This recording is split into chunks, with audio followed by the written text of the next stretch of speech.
Bakit natin nasabing maraming nagulat, mga kaibigan, dito sa speech ni PBBM? Okay, eto kasi yan, mga kaibigan, no? Eto kasi yan.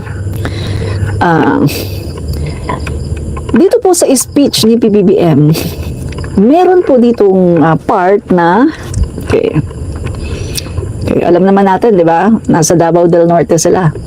Pag sinabi mong Davao, kahit yan ay Del Norte or De Oro, basta pag nasa Davao ka, ang sinasabi ng mga tao ay Duterte yan, Duterte yan. Pero mga kaibigan, iba po ang nangyari. Iba ang nangyari, mga kaibigan. Lumabas ang paghanga ng mga tao sa ating Pangulo. At alam niyo ba, mga kaibigan, sabi ng kasama namin, no? Marami doon, mga kaibigan, na una usap-usap sila, no, na yung parang ano sila kay PBBM, no, parang hindi nila masyadong type si PBBM. Tapos, mga kaibigan, alam niyo ba, nung nagsalita nung paglabas ni PBBM, nung nagsalita ng ating Pangulo, mga kaibigan, napahanga ang Davao del Norte. At alam niyo ba, mga kaibigan, anong sinasabi ng mga tao doon? Ito yung maganda. Kasi ito yung matapang. Ito yung kaya tayong ipaglaban. Tapos, mga kaibigan, nakikinig sila sa sinasabi ni PBBM. Alam niyo ba ang sinasabi ng mga tao doon? Ito ang dapat nating iboto. Itong alyansa. Ito ang suportahan natin. Dahil kitang-kita nila, mga kaibigan, nang pinakikilala ni PBBM yung alyansa senatorial bet. Guys, kitang-kita ng mga tao na karapat dapat na iboto. Na mayroong mga magagandang mga credentials na kapag sila ay nasa Senado na hindi na sila mangangapa. Pero alam niyo ba, mga kaibigan, kung ano talaga yung bagay na yung mga tao dun nagpahanga ng gusto kay PBBM. At maging yung medyo alanganin kasi medyo naniniwala sa mga sabi-sabi ng mga DD sheets. Guys, that time, mga kaibigan, nagbago ng pananaw sa ating Pangulo. At nasabi nila sa sarili nila, ay, mali naman pala yung mga naririnig natin. Hindi naman pala ganun si PBBM, hindi naman pala ganun si Pangulong Marcos. Napakabuti naman pala ni Pangulong Marcos. At mga kaibigan, dumalaw pa si PBBM, mga kaibigan, doon sa may kasama yung mga DSWD. Tinitingnan yung mga tao doon, kung kamusta na ba, ano na bang nangyayari sa kanila, kung kamusta na ba yung mga trabaho, kung nakakapag-produce pa ng mga trabaho, kung kamusta na ba yung pangkabuhayan nila.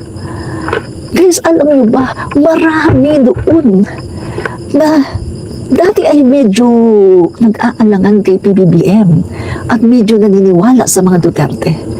Pero nung dumating si PBBM at nakita nila kung paano ang ating Pangulo, o mga kaibigan, sabi nila, ay, fake news lang pala ang sinasabi ng mga DD sheets. Fake news lang pala ang sinasabi. Hindi DD sheets ang pagkasabi, DDS. DD sheets lang kasi tawag ko eh. Fake news pala ang sinasabi ng mga maka-Duterte. Na ganito daw ang Pangulo, na matapobre daw, na bangag daw. Anong sabi nila, mga guys? Isa itsura pa lang ng Pangulo natin. Hindi naman, tingnan mo naman, napakabuti, napakabait, napakaganda naman ng itsura. Hindi naman mukhang bangag, fresh na fresh. Oh. Mga guys, hindi ko kayo binubula, totoo ito. Ang mga taga Davao del Norte ay napahanga sa ating Pangulo. At alam niyo ba yung hinangaan talaga ng Davao del Norte? Ang sabi nila, guys, ang katapangan ng ating Pangulo. Alam niyo ba, mga kaibigan, na hindi ini-expect na ang Pangulo natin ay magsasalita ng ganito dahil nasa Davao siya. Ito ha, mga kaibigan ha. Ito yung speech ng Pangulo sa Davao del Norte. Babasahin ko yung ano mga kaibigan ha, yung ano lang yung mga linya na nagpahanga sa Davao del Norte. Babasahin ko ha. Okay.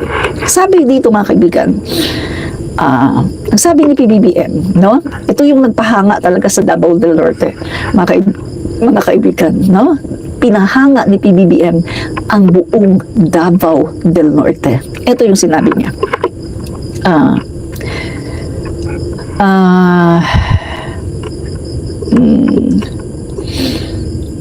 Ito ang nagpahanga, guys, sa Davao del Norte. Ang sabi ng mga taga Davao del Norte, hindi daw nila aakalain na sasabihin ito ni PBBM kasi nasa Davao siya. Na kung titingnan natin, nasa baluarte siya ng Duterte. Kahit ba sabihin na Del Norte yon, pero Davao pa rin yun. Carmen. At alam naman natin mga kaibigan, si amigo ng bayan, nanggaling sa Carmen, sumakay siya ng bus, papuntang Davao City.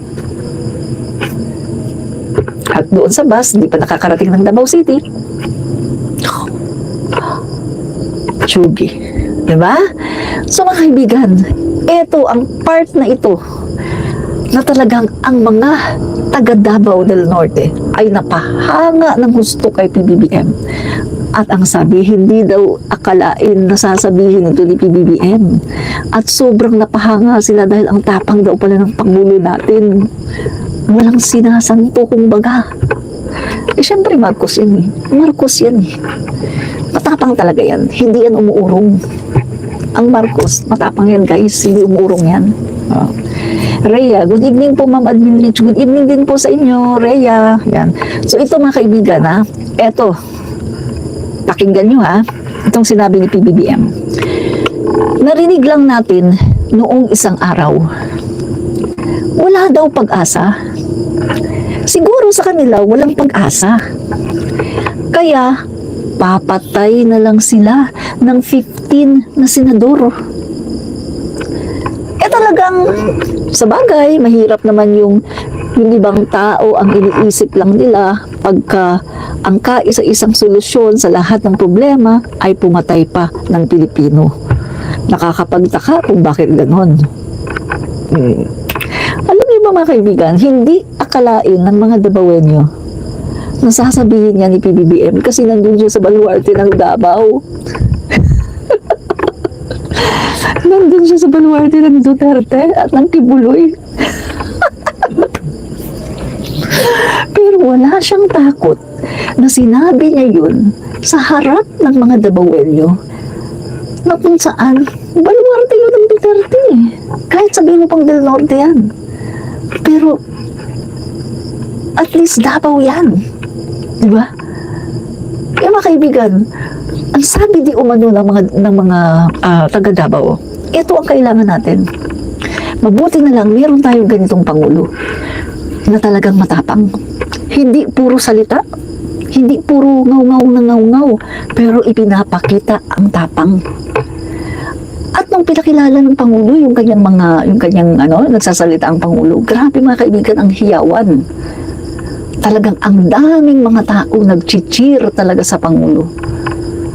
Mga kaibigan, parang hindi mo masyadong i-expect na gano'n kasi Davao yun eh. Davao del Norte yun eh.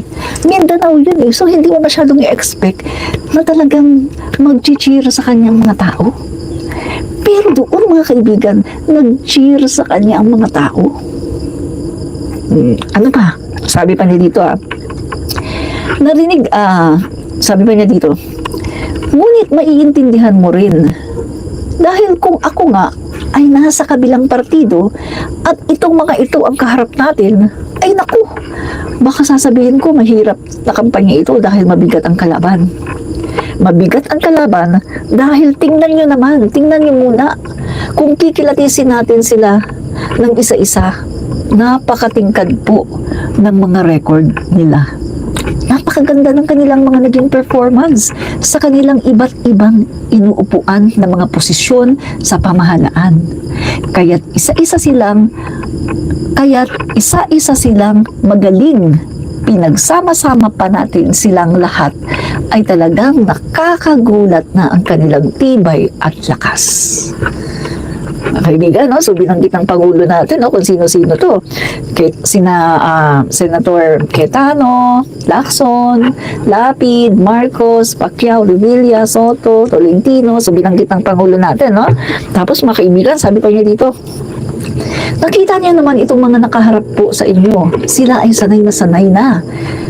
Kapag upo nila, pag nakaluklok na sila sa kanilang hinahabol na posisyon, hindi na po sila magtataka kung ano ang gagawin nila. Hindi na po magtatanong kung kani-kanino kung ano ang dapat gawin. Alam na po nila ang trabaho. Alam na po nila kung sino ang kailangang kausapin. Alam na po nila kung ano ang pinakamainam na paraan para mabigyan tayo ng mas magandang serbisyo. Tapos mga kaibigan, no, so binanggit ng Pangulo, no, lahat-lahat, no. Mamaya mga kaibigan, eto, binanggit niya yung mga achievements nitong kanyang mga senador. Pagkatapos mga kaibigan, pagkatapos niyan, ang sabi niya dito mga kaibigan, dito na tayo sa ano,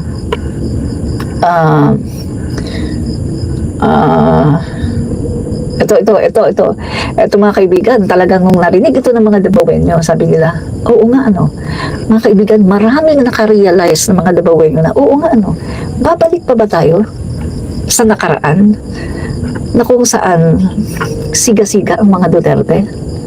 Naisip ito ng mga Dabawenyo, guys. Naisip nila, oo nga ano, babalik pa ba tayo sa nakaraan na kung saan yung pamilyang yan ay nagsisiga-siga dito at ichuchugi kung sino ang magustuhang ichugi. Mga kaibigan, no? Itong sabi ng Pangulo, kaya makita mo, hindi lang magaling ang ating mga kandidato sa kanilang trabaho. Hindi lang sila nagmamahal. Kung hindi, nauunawaan nila at nalalaman nila kung ano ang hinihiling at kinakailangan ng taong bayan kahit sa buong Pilipinas. Hindi lamang doon sa mga lugar na pinanggagalingan nila. At alam niyo po, ang mas mahalaga pa diyan, hindi lang bukod sa kanilang talino, bukod pa sa kanilang galing, bukod pa sa kanilang karanasan, maipagmamalaki po natin na sila ay walang bahid ng dugo ng pinatay na libo-libong Pilipino noong extrajudicial killings. Wala po silang kinalaman dyan sa mga ganyang klase. Hey guys, alam niyo ba? Nung sinabi ito ni PBBM, napahanga ang mga Dabawenyo. Kasi napatunayan nila, ay, matapang pala talaga si Pangulong Marcos. Nandito siya sa baluarte ni Duterte, pero nakapagsalita siya ng ganun. Alam niyo mga kaibigan, madami sa mga taga Davao sa lugar na yun, ang during that time mga kaibigan, nag-cheer sa ating Pangulo. BBM! BBM! Although merong isang naligaw na vlogger yata o yun kasi may hawak-hawak ng gano'n. Nag-iisa lang siya.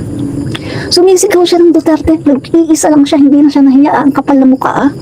Nag-iisa lang siya doon. Karagatan ng mga tao. Ang dami-daming tao. Mga taga Davao del Norte. Ang sinisigaw, BBM. Pero siya mga kaibigan, nag-iisa lang siya. Vlogger yata yun. May hawak-hawak na ano eh. DDS vlogger yata yun eh. Sumisigaw siya ng Duterte. Pero mga kaibigan, yung mga tao sa tabi niya, anong sinasabi? May sumigaw din, BBM! BBM! Malalakas. Sumigaw, gumanti ng BBM. So doon pa lang mga kaibigan, makikita na natin guys, na wala na talaga ang Duterte. Talagang ang mga Duterte mga kaibigan ay isinusuka sa kanilang sariling baluarte. Kasi Davao del Norte, at least baluarte nila yan, Davao yan eh. Isinusuka na sila. Wala namang kaibigan. Kita nyo, nag-iisa lang yung vlogger ha.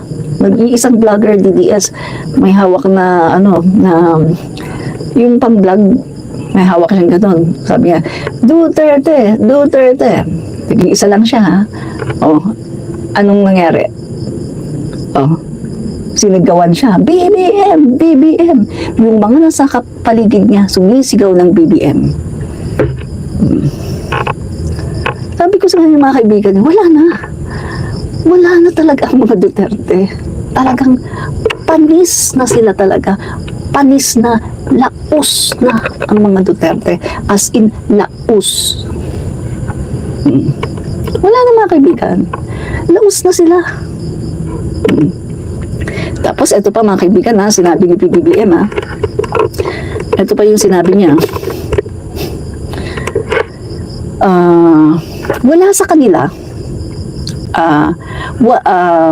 kanila ang kasabwat sa pagbubulsa ng sako-sakong pera at pinagsasamantalahan ang pandemya at nagbulsa ng maraming pera.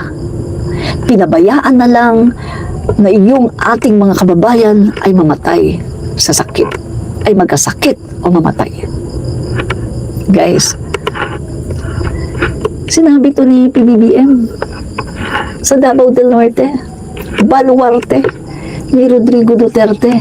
Malaking sampal ito kay Duterte. Bakit? Kasi hindi umangal yung mga tao, mga kaibigan. Nung sinasabi ito ni PBBM, hindi umangal ang mga tao. Nag-cheer sila. They were cheering. Mga kaibigan, nag-cheer sila kay PBBM. At sila ay tuwang-tuwa, pumapalakpak. Malaking insulto ito, mga kaibigan, kay Duterte. Sasabi ko sa inyo, wala na. Insulto ito, guys. Baluarte niya yan kahit papano, kahit Davao del Norte yan, baluarte pa rin niya yan. Mindanao yan, malapit lang yan sa Davao City. Baluarte pa rin niya yan. Pero ito, malaking sampal sa kanyang mukha, kaliwat kanan, na nang sinabi ito ni PBBM, hindi man lang nag-react negatively ang mga tao, kundi nag-cheer pa sila kay PBBM. Meaning, ang ibig sabihin nito, naniniwala sila sa sinasabi ni PBBM. Yan ang ibig sabihin, guys, naniniwala sila sa sinasabi ni PBBM.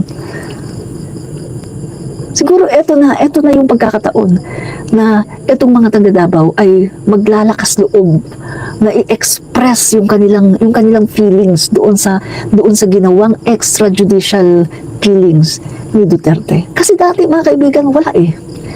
Merong atmosphere of fear na tinatawag, yung takot, na kahit ayaw nila sa ginagawa ni Duterte, wala silang magawa at hindi na sila kumikibo dahil na ayaw nila na sila ang pag-initan. But this time, mga kaibigan, lumabas ang kanilang nagpupuyos na mga damdamin, nag-cheer sila sa ating Pangulo. Makes sense, mga kaibigan? Makes sense? Malaking sampal to kay Duterte. Kasi yung sinasabi ng mga DDS, ang Davao daw, Duterte daw yan. Ito yung naratibo ng mga DDS na ang Davao daw ay Duterte. Kahit sabihin mo, kahit saan sa Davao, basta Davao, Duterte daw yan. At ang Mindanao daw, Duterte daw yan. Yan ang palaging sinasabi, kiniklaim ng mga DDS. Na basta daw Davao at basta daw Mindanao, Duterte.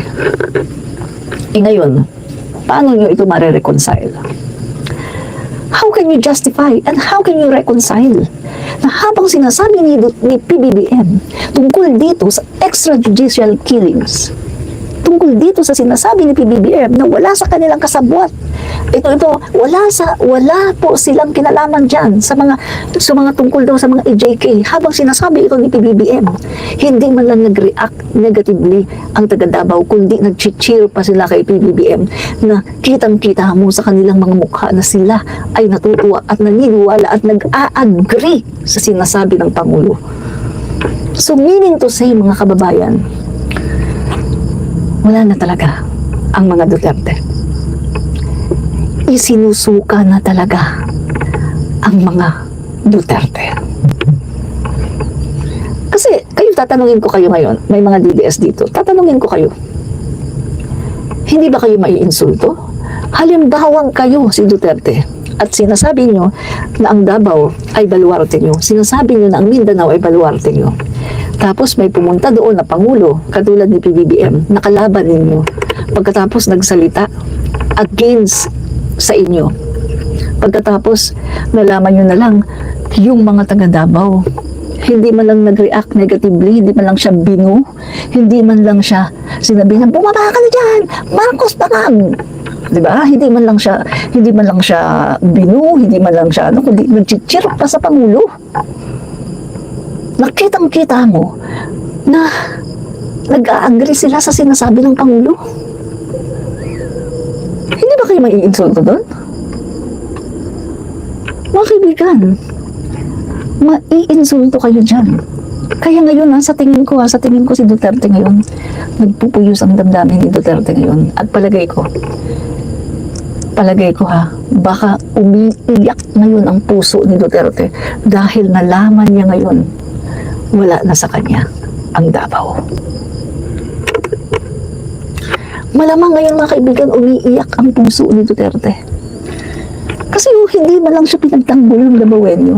Sa harap, ang Pangulo nagsasalita tungkol sa mga extrajudicial killings na ginawa ni Duterte tungkol sa pagnanakaw, pagsasako ng napakaraming pera, sinasako, nagnanakaw daw yung past administration.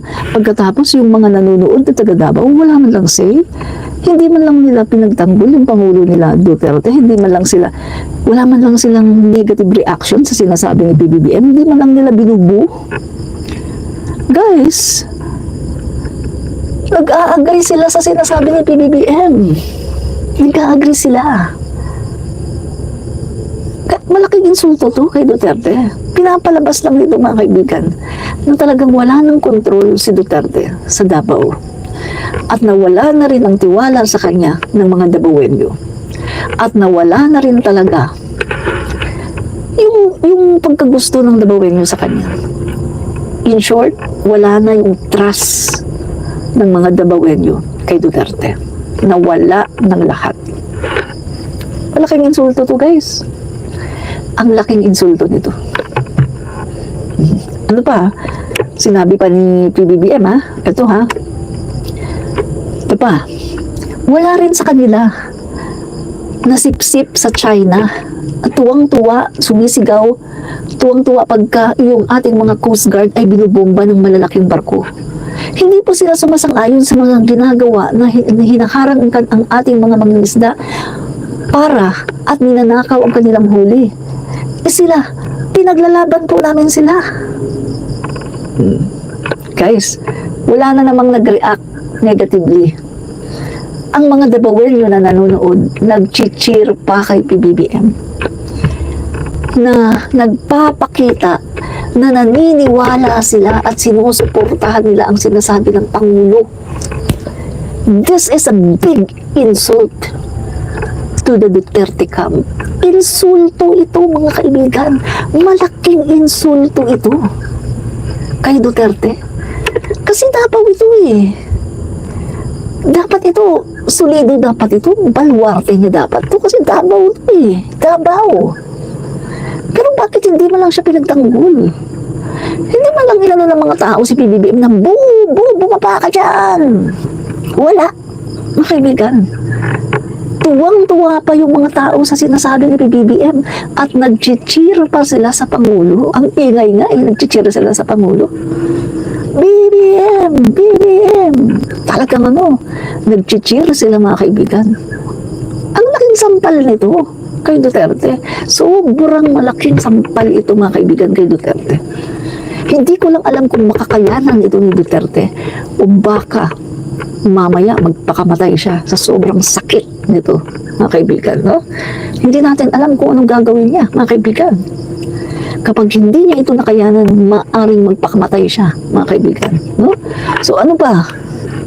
Sabi pa ni PBBM, Wala sa kanila ang nagtataguyod ng mga sentro ng krimen, sentro ng paglalapastangan ng mga kababaihan. Wala po sa kanilang kinalaman yung mahiwagang pogo na ang daming problemang ibinigay sa atin, ang daming sinaktan ang daming sinaktan ng ating mga kababayan. The same na naman, wala man lang umalma kahit isang Dabawenyo. This is a big insult to the Duterte camp. Guys, supposed to be baluarte niya yan. Dapat man lang pinagtanggol siya. Dapat man lang binu nila si PBBM. Pero hindi, nag-cheer pa ang Dabawenyo. Nag-cheer pa sila kay PBBM. Na nag-a-agree sila sa sinasabi ng Pangulo. This is a big insult. Ang ibig sabihin lang nito talaga mga kaibigan, wala na talaga si Duterte. Isinusuka na talaga ang Duterte camp. Wala na mga kaibigan. Ma'am Admin Rich, dami na namang nahuling shabu sa Davao. Opo, sabi ko nga sa inyo hindi nawawala kasi nandun ang mga promotor nasa Davao. Just Love 1010, correct ka dyan, correct ka. Nandun ang promotor, kaya hindi yan mawawala. Diba? So mga kaibigan, ito pa sabi pa ni PBBM, sana naman hindi na po tayo babalik sa nakaraan na ibinubugaw ang ating bayan bilang sugalan ng mga dayuhan. Sana naman huwag na tayong babalik sa landas na umaapaw na dugo ng mga inosenteng mga bata na inaagawan ng kinabukasan dahil sa kanilang pagpatay. This is an insult to the Duterte camp. Guys, nag-cheer kay PBBM ang mga taga Davao del Norte. Sila ay naniniwala sa sinasabi ng ating Pangulo. Grabe ang lakas ng Pangulo natin mga kaibigan. Napakagaling ng ating Pangulo. Talagang kapag nagsalita, kumbinsido lahat. Powerful. Yan ang strong leader. Pag nagsalita, lahat naniniwala. Di ba? Kita nyo na kung gaano ka-strong ang ating Pangulo. Davao yan Pero walang nag-dare, mga kaibigan, na mag-oppose sa kanya. Lahat, mga kaibigan, ay talagang nag-cheer sa ating Pangulo at nag-a-agree. Ang laking sampal nito kay Duterte. Sampal ito kay Duterte, mga kaibigan. No? So ano pa? Ang sabi pa ng Pangulo natin, ang sabi pa niya, ang isang Pilipinas na progresibo, ang isang Pilipinas na may malasakit para sa isa't isa. At sa maganda para sa Pilipinas na lahat ng Pilipino po ay kapit-bisig. Sabay-sabay tungo sa isang mas malinaw, mas maganda at mas mapayapang kinabukasan. Yan po ang ating mga kandidato para sa Senado. Guys, lalong naghiyawan ang mga tao. At nag-cheer sila. Mga kaibigan, napanood kaya ni Duterte yan? Ano guys, pag napanood ni Duterte yan, masakit yan. Masakit sa puso niya yan. Kasi yung Dabawenyo, mga kaibigan, mga Dabawenyo, hindi man lang siya nakuhang kahit man lang ipagtanggol, ibu man lang nila si PBBM, o kaya magsialisan sila. Wala. Ang ginawa ng mga Dabawenyo, mga kaibigan, taga Davao del Norte, nag-cheer sila kay PBBM. Tuwang-tuwa sila, nag-a-agree sila sa lahat ng sinasabi ng Pangulo. Nang ibig sabihin lang nito, mga kaibigan, ngayon lang nila nare-release yung kanilang tunay na damdamin. Siguro, alam nyo lumalabas tuloy ngayon na ang mga Dabawenyo ayaw talaga sa EJK. Kaso natatakot lang talaga sila kaya walang nagsasalita. Ngayon mga kaibigan, lumalabas yung reaction nila kay PBBM. Eto dito makikita, mga kaibigan. Dito makikita sa reaction nila kay PBBM ng mga Dabawenyo ayaw sa EJK. Na ang mga Dabawenyo ay ayaw sa ginagawa ni Digong. Diba?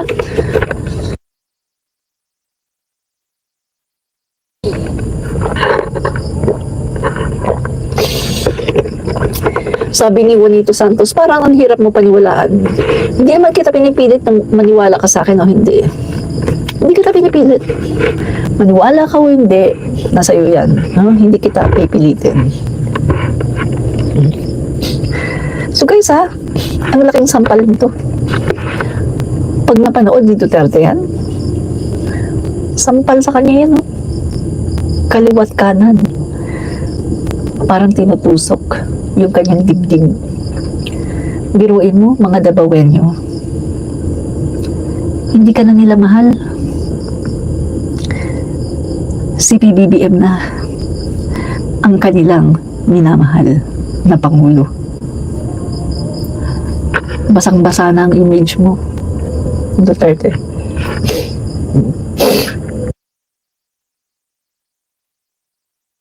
Sa mga Dabawenyo, ang pangit na ng imahe mo, Duterte. Hindi ka na popular. Ayaw na sa'yo ng mga Dabawenyo. Nakakaawa ka na. Guys, ito parang ang bilis ng mga Dabawenyo makalimot kay Duterte. Pero yung mga kaibigan na, ito ang sasabihin ko si Duterte, 1986, Vice Mayor na siya sa Davao. 1987 hanggang nung 2015, mayor siya, diba? Mayor. Umalis lang yan sa pagka-mayor nung naging na siya nung Pangulo na siya ng Pilipinas. So, si Sara Duterte na. Pero ang ibig ko sabihin, mga kaibigan, all his life, nasa Davao siya. Nag-mayor all his life. Pagkatapos, naging Pangulo pa siya ng Pilipinas, 6 na taon. Pagkatapos, nung nawala na siya, nung hindi na siya Pangulo ng Pilipinas, magti 3 years pa lang, nakalimutan na siya ng taga Davao. Nakalimutan na siya ng taga Davao. Pero ang bilis nilang kalimutan si Duterte. Diba? Parang yung kantang, am I that easy to forget? Diba? Yun. Am I that easy to forget? Ganun ba ako kadaling kalimutan? Ganun, mga kaibigan, kay Duterte. All his life, nasa Davao siya. Mayor siya ng Davao. 6 na taon pa siya na presidente. Pagkatapos, in an instant, kinalimutan siya ng Dabawenyo. Ang sakit! Nakakadurog ng puso. Ang sakit! Aray! Aray! Diba? Tiway tigas. Digong, paano kung wala ka na? Diba, mga kaibigan? Ang tagal lang naglingkod sa Davao, pagkatapos sa isang saglit, wala na kaagad siya. Pinalitan na kaagad siya ng taga Davao. Eto, sino ngayon yung darling of Davao? Sino ngayon yung mahal ng Davao? Si PBBM. Si PBBM na ang mahal ng Davao. Siguro kaya ganyan ang nangyari, mga kaibigan, kasi ipinakita din naman ni PBBM na mahal niya ang Davao. Kita mo, mga kaibigan, ang Duterte, mula noon, nasa Davao na yan. Sila na ang namamahala sa Davao, pero never silang nagpatayo ng kahit locus housing. Ngayon, si PBBM, may pinapatayo sa Davao. Condominium, condo type housing para sa mga Dabawenyo na nasa squatter. Tapos pinagawa pa yung bypass road nila. Ang dami pang yung mga magsasaka na binura ang utang, yung mga magsasaka na walang mga titulo ng lupa, yung mga magsasaka na walang lupa, binigyan pa ng mga financial assistance, mga makabagong makinarya, mga food processing, binigyan pa ng financial assistance, at marami pang iba. So mga kaibigan, napakabilis ni Digong napalitan. Napakabilis ni Digong natanggalin sa puso ng mga Dabawenyo. Ganon kabilis na tinanggal ng mga Dabawenyo si Digong sa kanilang puso. At pinalitan kaagad nila. Andyan na si PBBM na, ang mahal ng mga Dabawenyo. Kitang-kita ang pagmamahal ng mga Dabawenyo kay PBBM. Diba? Mga kaibigan, masakit talaga to. Sampal yan kay Duterte. Kaliwat kanan. Biruin mo. Yung Pangulo ng Pilipinas, nagsasalita tungkol sa EJK, nagsasalita tungkol sa pagnanakaw daw ang panahon ng pandemya, nagsasalita tungkol sa China, yung tungkol sa pagiging pro-China ni Duterte, nagsasalita ang Pangulo ng Pilipinas ng mga ganon. Pero, yung response ng mga tao, nag-a-agree sila kay PBBM. Nag-cheer sila kay PBBM. Oh, ang laking sampal kay Duterte nito. Diba? Napakalaking sampal nito kay Duterte. Mga kaibigan, kaliwat kanan. Masakit yan, mga kaibigan. Masakit yan sa puso. Sa bagay, hindi naman kasi siya nag-care sa mga Dabawenyo. Pinagtsutsugil lang niya ang mga Dabawenyo. Hindi naman siya naging mabuting mayor at hindi siya naging mabuting pangulo. Pinagtsutsugil lang naman niya ang mga Dabawenyo. Ngayon, eto, nakikita na ang mga Dabawenyo wala ring pagmamahal sa kanya. Diba? Kitang-kita, mga kaibigan. Sino lang naman ang nagmamahal kay Duterte ngayon? Yung kanyang mga diehard lang. Yung kanyang mga kulto lang ng mga diehard Duterte supporters, yun lang. Ilan lang sila. Nakita mo nga, hindi nga nila mapuno yung proclamation rally nila. Yung Davao City, tuwing may rally, hindi nga nila mapuno. Alam niyo mga kaibigan, huwag kayong maging plastic. Magpakatotoo kayo. The truth will set you free. Magpakatotoo kayo. Guys, masakit yan kay Duterte. Nasasaktan dyan si Duterte. Dahil, biruin mo, parang tinuya siya ni PBBM, pero ang mga tao, ang mga Dabawenyo, nag-agree pa. Ang mga Dabawenyo, natuwa pa sa sinabi ni PBBM. Nag-cheer pa sila kay PBBM. Ang laking sampal nito kay Duterte.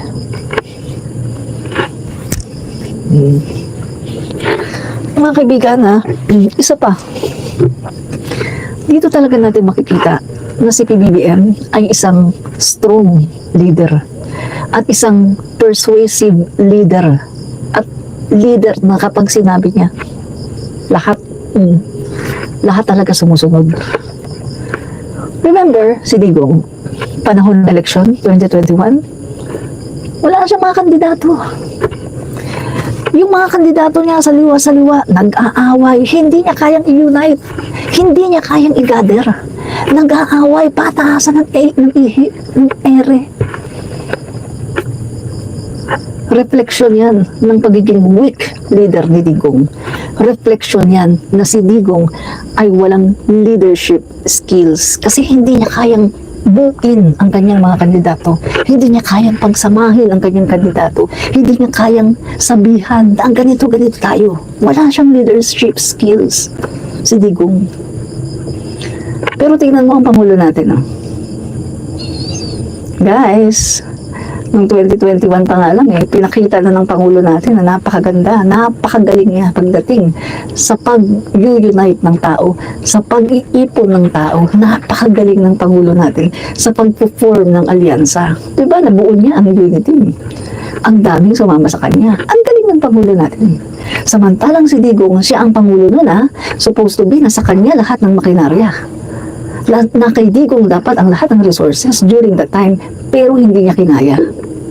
Weak leader kasi siya Kaya hindi niya kayang mag-assemble ng grupo. Hindi niya kayang mag-assemble ng partido. Kasi weak leader siya eh. Si Digong. Ngayon, pinatunayan na naman niya yung pagiging weak leader niya. O, tingnan mo yung kanyang nakuha. Tingnan mo, kulang-kulang yung kanyang mga ano, yung senator niya. O, ilan lang.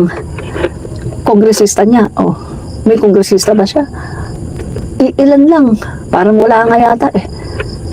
Yung mga party list niya, hindi kompleto. Sabi nga ni PBBM, sila lang sa bagong alyansa ang kompleto. Mula sa pinakamataas hanggang sa pinakahuli, sila lang ang may mga kompletong kandidato. Paano naman kasi mga kaibigan, hindi na talaga makukumpleto ang kandidato ni Duterte kasi iniwan siya ng lahat.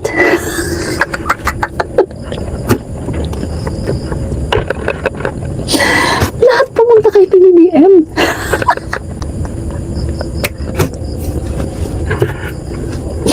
Ganyan kagaling ang Pangulo natin, mga kaibigan. Iniwan si Duterte, walang natira sa kay Duterte. Tingnan mo pa, guys, tingnan mo nga yung mga senatorial candidate niya. Tama si PBBM, karamihan, pinambili lang ng suka. Mapagmamalaki ba niya si Philip Salvador?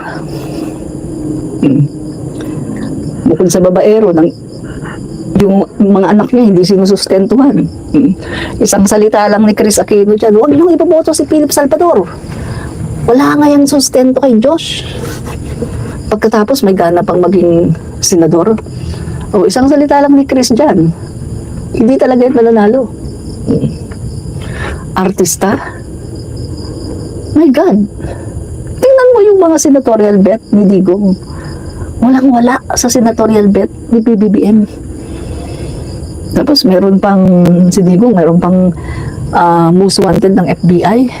Pagkatapos nakakulong ngayon kasi marami siyang mga demanda ng mga middle-aged dyan, ng mga babae. Yan ang ano nila.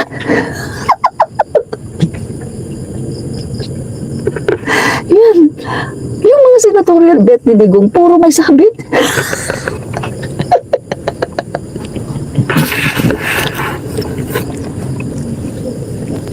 Kung pagkasaan mga kaibigan, hindi mo maipagmamalaki.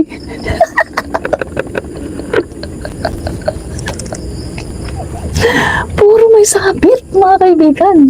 Most wanted ng FBI. Ano pa? Sino pa? Yung Jimmy Bondok? Wala naman din nagawa yun eh. Anong may pagmamalaki niya? Yung paglo-lawyer niya? Tapos ano na? Wala. Pagdating sa Senado, magtatanong-tanong, anong gagawin natin? Anong gagawin natin? Diba? Hindi katulad sa mga senatorial bet ni PBBM. Naku, ready na. At talagang alam na nila ang kanilang mga trabaho at marami dyan, mga kaibigan, nakagawa na ng maraming mga batas. Sino ba lang iboboto natin? Yan yung mga ano ni Digong. Hello? Mga walang alam. Alam niyo yung sinasabi nga ng mga Dabawenyo, taga Davao del Norte. Dito na tayo sa bagong alyansa. Kasi, eto, kitang-kita na natin, magtatrabaho talaga itong mga to sa Senado. Kitang-kita natin, itong mga to, pagdating sa Senado, magtatrabaho yan. Hindi yan magsusuklay lang ng ano ng kanyang katulad ng ginagawa ni Robin Padilla. Diba? Kaya mga kaibigan, ito masasabi ko sa inyo yung senatorial bet ni Digong, wala yan. Vic Rodriguez, wala yan. Ang sama ng record yan eh. Wala yan mga kaibigan. Hindi mananalo yung mga yan. Ang makakapasok lang siguro dyan si Bongo kasi maraming nauuto yung tungkol sa Malasakit Center. Marami kasi mga Pilipino na nauuto, natatanga-tanga, mga bugok. Hindi nila alam na ang Malasakit Center ay isang batas. Isang batas yan. Ibig sabihin, hindi na yan matatanggal, hindi yan maaalis kahit sino pa ang maging Pangulo ng Pilipinas. Batas na yan. At ang Malasakit Center, walang pondo yan ever since walang pondo. How the Malasakit Center works? Paano ba siya nagpa-function? Ang Malasakit Center ay umaasa lang sa DOH, PhilHealth, DSWD at saka PCSO. Ang Malasakit Center ay isang one-stop shop na nandoon yan sila sa mga pampubliko na mga hospital. Meron yan silang area doon na meron doong malasakit na tinatawag.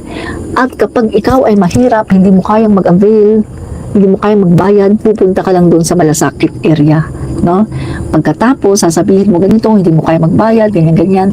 Yung malasakit ngayon, sila ngayon ang magpaprocess ng mga papeles mo para ihihingi ka ng tulong sa DSWD, sa PCSO, sa PhilHealth, DOH, para mag-zero billing ka. Yan yun. Kaso yung mga Pilipino na mga bugok na walang alam, akala nila kay Bongo yung Malasakit Center at ang akala nila may pondo. Meron pang nagposa na nagwo-worry sila kasi tinanggalan na daw ng pondo ang Malasakit Center. Hello? Kailan ba nagkaroon ng pondo ang Malasakit Center? Mga buwang, mga bugok. Never na nagkaroon ng pondo ang Malasakit Center dahil sila, ang Malasakit Center ay nakasalalay lang, nakadepende lang sila sa PCSO, sa PhilHealth, DSWD at saka sa DOH. Yang apat na agency na yan. Without that four agency, hindi magpa-function ang Malasakit Center. Tandaan niyo yan.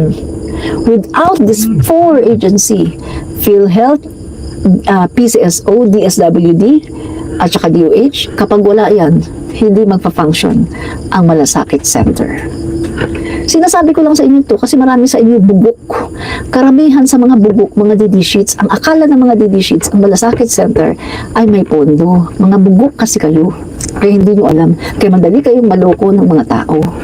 Yun ang katotohanan. Mga bugok kayo. Manang-mana kayo. Kay lukring bugok. Walang alam ang gaga. Diba? O, diba? Mga bugok kayo eh. Diba? So, ano pa? Tuloy natin yung ating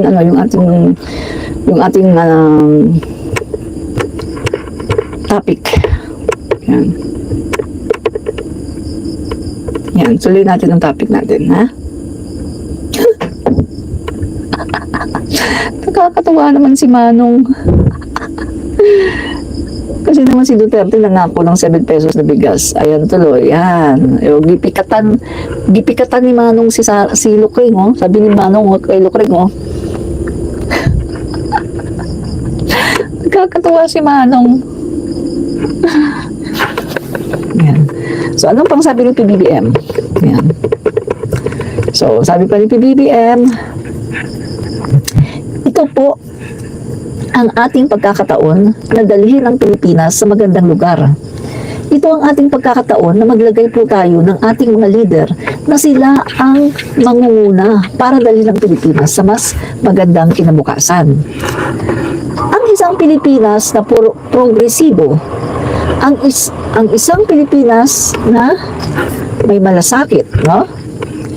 So, sabay-sabay tayo tungo sa isang maliwanag, mas maganda at mas mapayapang kinabukasan. So, ang hamon po ng ating Pangulo dito, babalik pa ba tayo sa isang pamamahala na punong-puno ng dugo na ginagawang pain yung ating bansa para sa mga illegal na mga pogo. So marami dito sinasabi ng Pangulo natin na marami siyang hamon dito sa mga Pilipino. At yun nga mga kaibigan, ang ganda ng response ng Davao del Norte. Sabi ko nga sa inyo, malaking sampal kay Duterte. Ang nangyaring rally, proclamation rally sa Davao del Norte at ang napakagandang response ng mga taga Davao ay isang malaking sampal kay Duterte. Malaking insulto kay Duterte. Kasi nag-agree ang mga taga Davao at nag-cheer sila kay PBBM. So mga kaibigan, maraming pong salamat. Maraming pong salamat mga kaibigan. Bukas ko na kayo, kasi meron akong gagawin very important, no? Bukas ko na po kayo Rhea, maraming salamat, no? Maraming pong salamat mga kaibigan. Bukas ko na kayo i-shout out, ha? Kaso, sandali nga. Shout out ko lang mabilis. Baka kasi magtampo ang ating mga kababayan, no? Ayoko naman kayo nagtatampo, no? Kahit mga DD sheet, shout out natin kahit mga DD sheet.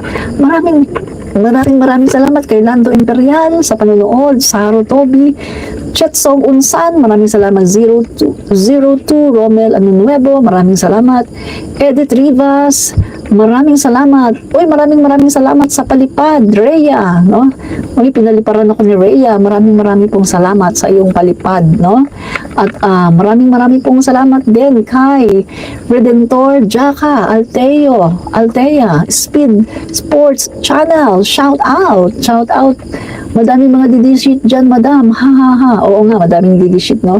Shout out din po kay Efren Abapo, June Pendang. Salamat po kay Ray de la Cruz, Redentor Jaka, Altea Gasta, kay Rhea. Maraming pong salamat. TYT Gas, Corazon Simangan. Salamat po kay Redentor Jaka, Alca Rices. Salamat po kay Joselito Diokno, Mercedita, Gemeniano. Maraming pong salamat kay Redentor Jaka. Thank you, ma'am. Thank you din po sa inyo, no? Marvin Aquino, salamat po. Sa wakas, tapos din. Bakit? Ayaw mong manood. Ba't nandito ka? Sabi niya, sa wakas natapos din ang buang. Ikaw, mas buang ka. Kasi nanonood ka sa buang. Di mas buang ka.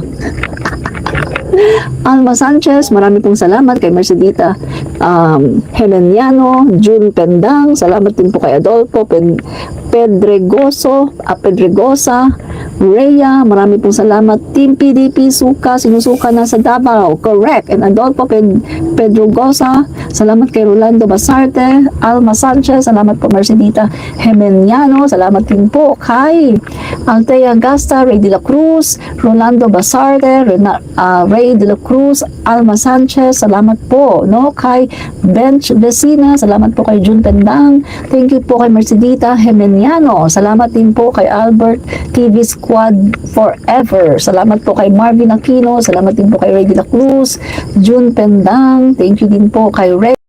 Salamat din po kay Red Dragon, Tess Gabumpa. Salamat po kay Zai23, Rolando Basarte, Kuldani 44, Marvin Aquino. Salamat po kay mga taga GFF, Marvin Aquino. Salamat po kay Alma Sanchez, Rolando Basarte. Thank you din po kay Red Dragon, Marilu de Guzman. Thank you po kay Jojo Gumito, Alma Sanchez, Marilu de Guzman. Salamat po kay Alma Sanchez, Dan Santos, Rolando Basarte, Mercedita. Salamat po kay Sangkay, Robert TV, Sal, Alidel Bitiong, Efren Abapo. Salamat po kay Marvin Aquino, Nor Janisa Ampuan, Rolando Basarte, Red Dragon, Marvin Aquino, Angelo de Leon, Marilu de Guzman. Salamat po, Rhea.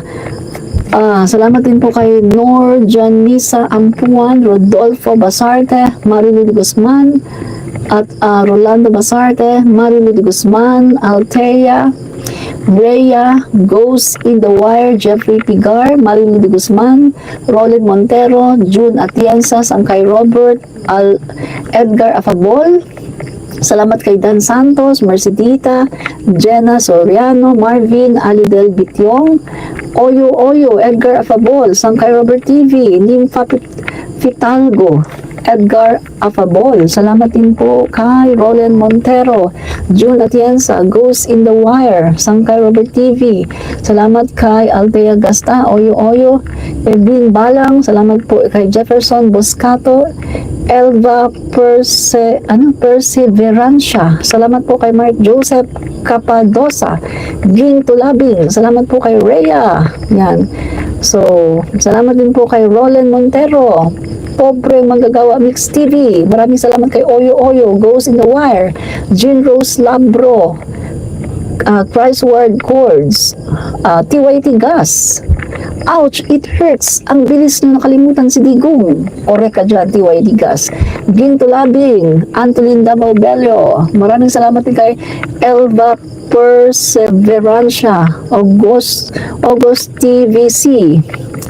Salamat din kay Aldwin Trani, Ani Gregorio, Edgar Afabol, Marilyn Guzman, Rian Florido, June Atienza, at maraming salamat din kay Althea, Mark Daniel Castro, Alidel Bityong, Glenda Kalitang, Red Dragon, Rian Florido, Stephen Carl Vios, no?